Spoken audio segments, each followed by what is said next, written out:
muri diyoseze yacu ya Ruhengeri, banyakubahwa abayobozi mugize komisiyo ya katechese muri diyoseze ya Ruhengeri, ba animateur ba buri paruwasi turi kumwe hano, barimu bagenzi banjye turerera Kristo mu bigo bitandukanye byo muri diyoseze ya Ruhengeri. Kristo Yesu akuzwe. Muri aya mahugurwa tumazemo iminsi hano kuri Etefope wa Mutagatifu Charles Rwanga, twahuguwe ku nyigisho zikurikira. Inyigisho ya mbere twahuguweho yari ijyanye n'amavu n'amavuko ya Kiliziya Gatolika, amateka yayo nuko inkuru nziza yageze mu Rwanda, natwe tukaba twarasanze turi mu muryango mugari w'abana b'Imana ariyo Kiliziya Gatolika. Inyigisho ya kabiri yaje ijyanye n'inshingano zacu dukora, itwigisha uburyo bw'imyigishirize ya katechese. Inyigisho ya gatatu yaje itwigisha ibijyanye na liturujia. Inyigisho ya kane yaje itwigisha ibijyanye n'amasakaramentu. Ibyo byose twagiye tubihuza n'ubuzima dusanzwe twamo hirya no hino mu bigo by'amashuri ndetse no mu maparuwasi yacu.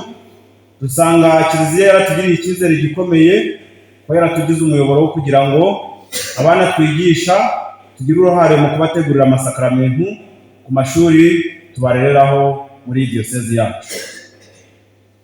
Muri urwo rwego, nyuma yo gusanga icyo cyizere Kiliziya yatugiriye ari ngombwa ko tuyigaragariza amaboko yacu kandi ko tuyishyigikiye, twafashe imyanzuro ikubiye mu ngingo enye. Ingingo ya mbere ijyanye n'imyigishirize y'isomo ry'iyobokamana.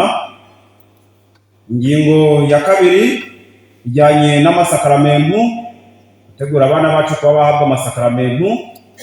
Ingingo ya gatatu ijyanye nuko twafasha abana kuba mu miryango inyuranye ya Gisiyo Gatolika ndetse n'andi matsinda y'abasenga.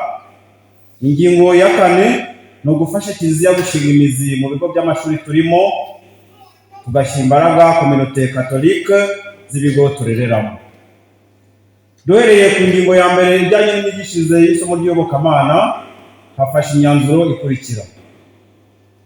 Umwanzuro wa mbere, twifashishije ubumenyi dukuye muri aya mahugurwa, tugiye kujya dutegura isomo ry'iyobokamana kandi turitange dukurikije uko Kiliziya ibiteganya, dukoranye neza n'abayobozi bashinzwe amasomo ku mashuri yacu ndetse n'abayobozi b'ibigo.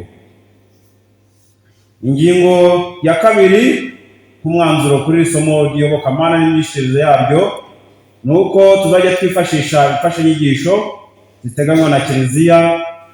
Twavuga nka Bibiliya, twavuga umusaraba, twavuga buji ndetse n'izindi mfashanyigisho zafasha umwana kwiga isomo ry'iyobokamana, akaryiga abona aririmo neza koko. Ku bijyanye n'ingingo ya kabiri yo gutegura abana bacu guhabwa amasakaramentu, Kiliziya umubyeyi wacu yarebye kure, nyuma y'uko isanze ko abana bacu haba no muri wikendi, mu bijyanye n'uko remediyo isigaye iba muri wikendi, kandi mu bigo Gatolika remediyo ikaba iba ku wa gatandatu, ku cyumweru abana bacu bakaba bagiye mu misa. Nyuma y'ubushishozi bukomeye n'ingabire ikomeye ya Roho Mutagatifu Imana yahaye Kiliziya, bagasanga abana batakibona umwanya wo gutegurirwa amasakaramentu, ariko bikagaragara ko abana bose bari ku ishuri, twasanze tugomba kugira uruhare rukomeye mu gutegura abo bana ku ishuri, kubera ko tuba turi kumwe nabo umunsi ku wundi. Tukazabikora dufashe ingamba tuzagenderaho mu myanzuro ikurikira. Umwanzuro wa mbere ni ukuba intangarugero ku ishuri, mu buzima busanzwe ndetse no muri sosiyete, kugira ngo ba bana bazatubonereho mu myitwarire myiza bazaba batwiganiraho. Umwanzuro wa kabiri ni uko mu mikoranire n'ubuyobozi bw'ishuri tujye gukora ubukangurambaga, tukareba abana mu mashuri yacu bakeneye guhabwa amasakaramentu, tukanyura mu ishuri ku rindi, ndetse tukabashyira mu byiciro bitewe n'isakaramento umwana yifuza guhabwa.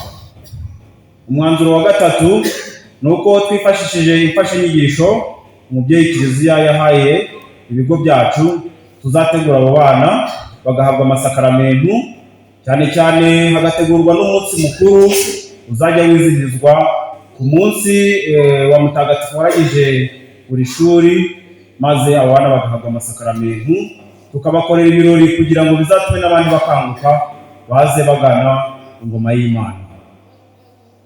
Ku ngingo ya gatatu ijyanye n'imiryango ya Gisiyo Gatolika ndetse n'andi matsinda y'abasenga afasha abana gukura mu kwemera, twafashe imyanzuro ikurikira.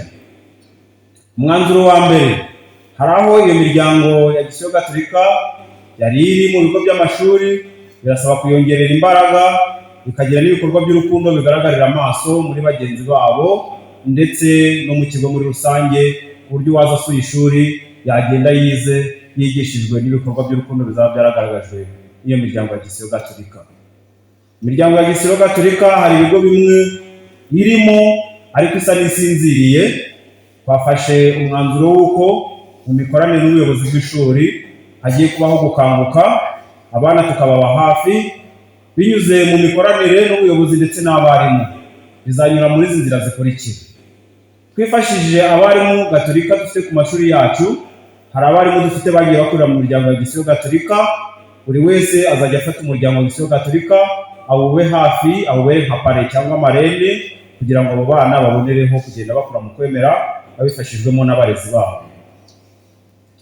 Ku bijyanye n'aho rero imiryango ya Gisiyo Gatolika n'ayo matsinda itari, mu myanzuro twafashe twiyemeje ko iyo miryango igiye kubaho, ndetse aho tuzaba dukeneye ubundi bumenyi tuzakorana n'ubuyobozi bw'ishuri ndetse n'abapadiri bashinzwe uburezi mu maparuwase yacu. Nibiba ngombwa tujye kwigira ku yandi matsinda yo mu bindi bigo by'amashuri kugira ngo ibyo bigo nabyo bitere imbere mu kwemera, tubifashijwemo natwe turi hano ndetse n'abandi barezi dufashanya. Ingingo ya kane ijyanye na Communauté Catholique, twafashe imyanzuro ikurikira.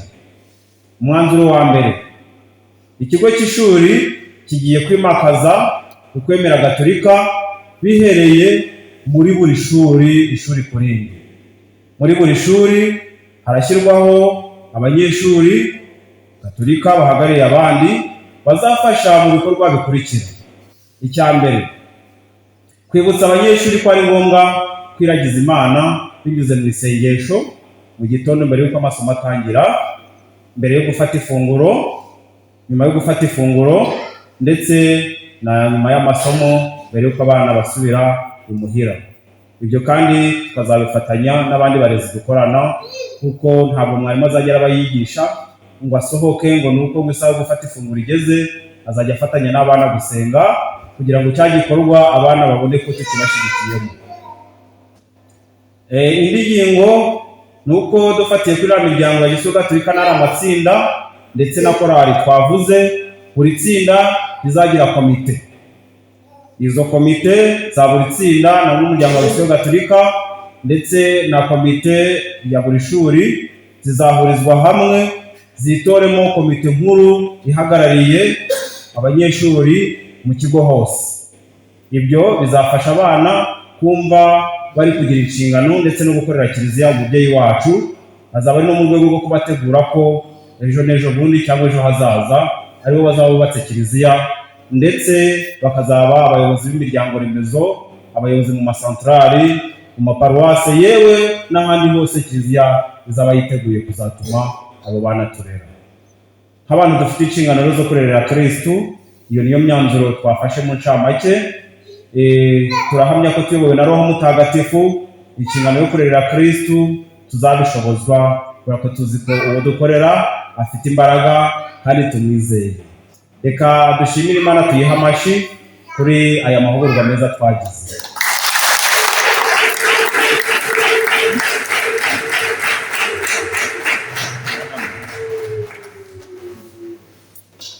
Murakoze.